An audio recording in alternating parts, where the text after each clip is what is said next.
দেশে hepatitis B এবং C ভাইরাসে আক্রান্ত মানুষের সংখ্যা প্রায় ১ কোটি, যার মধ্যে বছরে প্রাণ হারায় প্রায় ২০,০০০ মানুষ। বিশ্ব স্বাস্থ্য সংস্থার হিসেবে বিশ্বে ৩০ কোটিরও বেশি মানুষ এ রোগে আক্রান্ত। আশঙ্কার কথা হলো, আক্রান্তদের ৯৫%ই জানেন না যে তাদের শরীরে এই ভাইরাস রয়েছে। বিস্তারিত জানাচ্ছেন ফেরদৌস রহমান। বিশ্বজুড়ে ক্রমেই দীর্ঘ হচ্ছে হেপাটাইটিসে মৃত্যুর মিছিল। প্রতি ১২ জন মানুষের মধ্যে অন্তত একজন হেপাটাইটিস বি বা সিতে আক্রান্ত, যা প্রতি সেকেন্ডে একজন মানুষের মৃত্যু ঘটায়। হেপাটাইটিস সি আক্রান্তের সংখ্যায় বিশ্বের শীর্ষ ১০ দেশের তালিকায় রয়েছে বাংলাদেশ। প্রায় ৮০% এই লিভার ক্যান্সারের কারণ হচ্ছে হেপাটাইটিস বি এবং সি।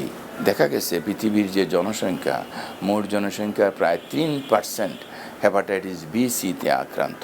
বাংলাদেশে যদি আমরা প্রায় ১৭ কোটি মানুষ হই, তাহলে দেখা গেছে প্রায় ১ কোটি মানুষ হেপাটাইটিস বি এবং সি থেকে আক্রান্ত।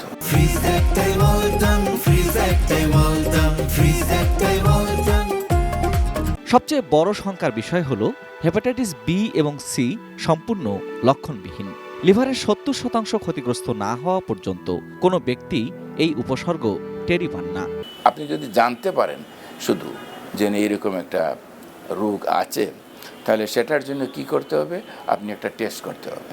হেপাটাইটিস বি এবং সির স্ক্রিনিং অথবা র্যাপিড টেস্ট আছে, এখন সব জায়গাতেই অ্যাভেলেবল আছে। প্রত্যেক গর্ভবতী মহিলাদের গর্ভকালীন অবস্থায় প্রত্যেক প্রেগনেন্সিতেই হেপাটাইটিস বি টেস্ট করা উচিত। বিশেষজ্ঞরা বলছেন, হেপাটাইটিস বি এবং সি সংক্রমণ মূলত রক্ত বা শরীরের তরলের মাধ্যমে ছড়ায়, অনেকটা এইচআইভির মতোই। ভাগাভাগি করা সূঁচ, সেলুনের অনিরাপদ ব্লেড, থুথু বা কাশির মাধ্যমেও এটি ছড়াতে পারে।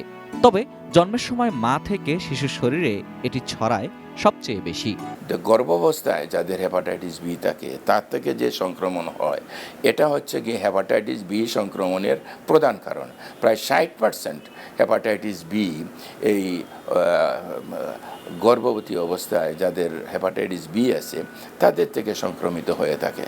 তো মার থেকে যদি সংক্রমিত হয়, এই নবজাতকের বেশিরভাগ ক্ষেত্রেই প্রায় ৯০%-এরই লিভার সিরোসিস, এমনকি লিভার ক্যান্সার হয়ে যায়। দেশে হেপাটাইটিস বি এর জন্য কার্যকর টিকা রয়েছে, আর হেপাটাইটিস সি এর জন্য টিকা না থাকলেও আধুনিক ওষুধে এখন প্রায় ৯৫% রোগী নিরাময় সম্ভব। তবে এই রোগ প্রতিরোধে সবার আগে দরকার সচেতনতা এবং সরকারি উদ্যোগ।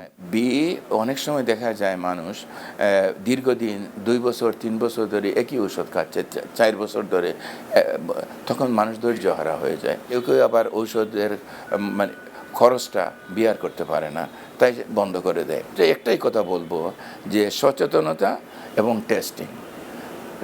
আপনি সচেতন হন আর আপনি একটা টেস্ট করুন।